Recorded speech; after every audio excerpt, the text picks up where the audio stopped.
Hi you guys, welcome back to my YouTube channel. Today we're going to be making Trader Joe's Alfredo with pesto sauce. So I call it pesto-fredo. It's so freaking good. It doesn't taste like as heavy as an Alfredo would taste because it has a lot of pesto in it, but it's really good. It tastes really herby and fresh, and it's just so delicious. You guys are going to want to watch this video because today I'm going to be talking about how to pick your friends and how to maintain the friend group that you already have, and if it's time for them to go. So stay tuned and let's get into it. Okay, y'all, we're gonna need 2 bags of Trader Joe's fettuccine Alfredo, some heavy whipping cream, some pesto sauce, and some Norse chicken bouillon, and some pepper on the side if you want. And it's really easy to make these. You're just gonna throw them in a pot and add a little bit of water, and they're super cute. They're like little pasta balls with the little pieces of frozen Alfredo. So you just add them in.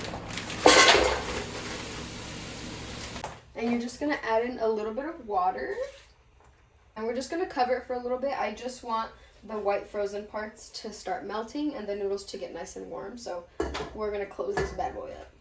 So for today's topic, while I'm cooking, we're gonna talk about how to choose friends wisely. What friends should I keep around? A lot of us go into life, making friendships. We don't think once or 2 times about what kind of friends should I pick. We just naturally make friends, right? But I'm going to help you guys to see what friends are worth really keeping in your life. This is just from my experience. You can take the advice, not take it. I'm just going to share how I usually pick my friends and who I choose to hang around. First things first, you want to have friends around you that kind of represent where you are in life and who you are as a person as well. I know it sucks to say, sometimes, we go through life, we have friends that are in different phases of their life, and maybe they're going out partying and we're not, which is fine. Go out, have fun, party with them, but ultimately you want to be friends with people that kind of represent who you are as a person too. For example, if they're always going out, sometimes they flirt with a lot of other guys, they're cheating on their man a lot, and you're hanging out with those friends, that might or might not affect how other people view you as well. And if you're like, hey, I don't care how other people view me, good for you. But ultimately you go out with a bunch of friends who are always cheating on their man, or you go out with a bunch of your guy friends who are always cheating on their girlfriends. You're right, screw what other people think, but maybe your partner's going to get to a point where they're like, well, if those are the people you're hanging out with, what does that say about you? So, number 1, choose people who accurately can show where you are in your point of life. And if, you're not happy about what your friends are doing behind the scenes, maybe that's not the best group to hang out with. Rule number 2, I like to keep people around who have similar morals and values like me. That doesn't make me a better person than them or vice versa. No one's better than anybody else. I'm just going to put that out there. But if I have a certain set of morals and values and my friends aren't really acting in a way that align with those morals and values, I might have an issue with that. I might have to be like, you know what? I got to let you go, because the way you're acting doesn't really align with the way I believe. One thing about me is I can't stand to go out and see people kind of like flirting with other people, maybe if they're cheating or they're lying to their spouses or partners.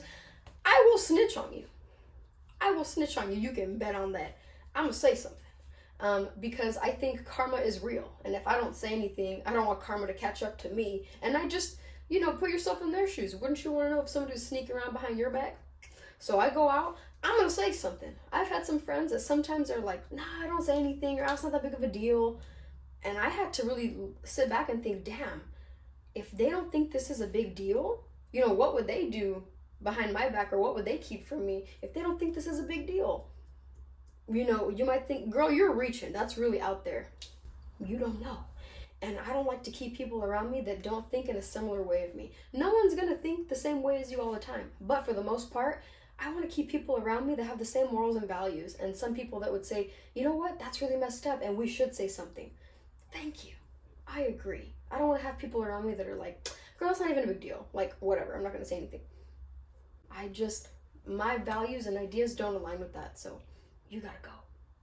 The next one, keep friends around you who, for the most part, don't heavily talk crap about other groups that they hang out with. When I have friends and they're always talking crap about other people, not people that they hate or dislike, but just people that they also hang out with, and they're always talking bad about them, what do you think they're doing behind your back? They're probably complaining about you too. So just be on the lookout for that. Friends that are always talking about other friends that they hang out with, they're probably talking about you too. And this one is a big one for me. I mean, as a woman, I like to keep female friends around that aren't starving for male attention. Because unfortunately, you know, no judgment at all, not my business, don't judge you, don't hate you.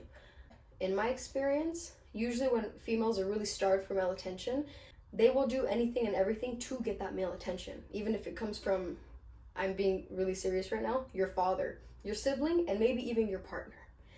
That's not to say that they're gonna, you know, have an affair or cheat, but if they're willing to do anything and everything for that male attention, they might disrespect some of your boundaries. They might make you feel uncomfortable and slightly flirt here and there, or try to get attention from them. So be very careful who you allow around your circle. I'm very careful with, you know, the girls that are around me. I don't really invite a lot of female friends over to my house, in my space, with my family, siblings, and my partner. I'm very careful. You'll see me out in public, I'm like trying to read you. If you're kind of very, you know, looking for a lot of male attention, I usually just, you know, keep it a little far away. I'll hang out with you in public, we'll have fun, but not really inviting them over to my place, around my people. So that's also a rule that I have for when I make friends. And lastly, just be friends with somebody that you have a good time with. Somebody that's not always trauma dumping on you, dumping their problems on you. Somebody that's, you know, polite, healthy for you, that you can have a good time with. And choose wisely. So that's my advice on how to pick friends, or on how to maintain the friends that you have in your circle, and if some of them gotta go. So do with that advice what you will, babies. This is the fun part, because at this point, all the noodles should be nice and tender, and all the Fredo should have melted, and it should look pretty good.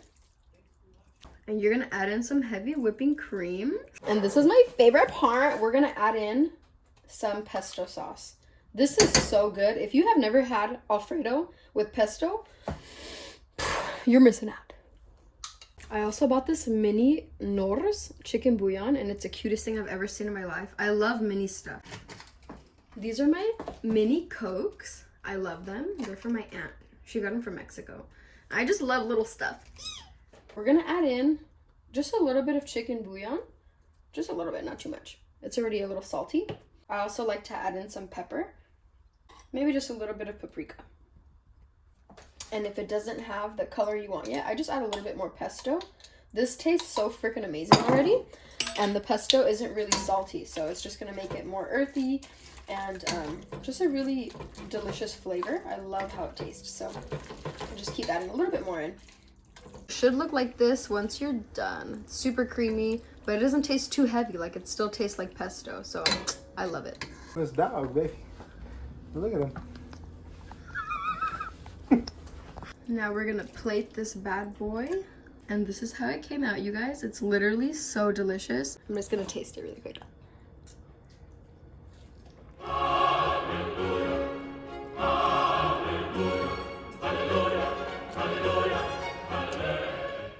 I'm not even kidding you guys. You need to try this. Like, run to Trader Joe's, grab a pesto jar, and make this for dinner. Oh, it's so good.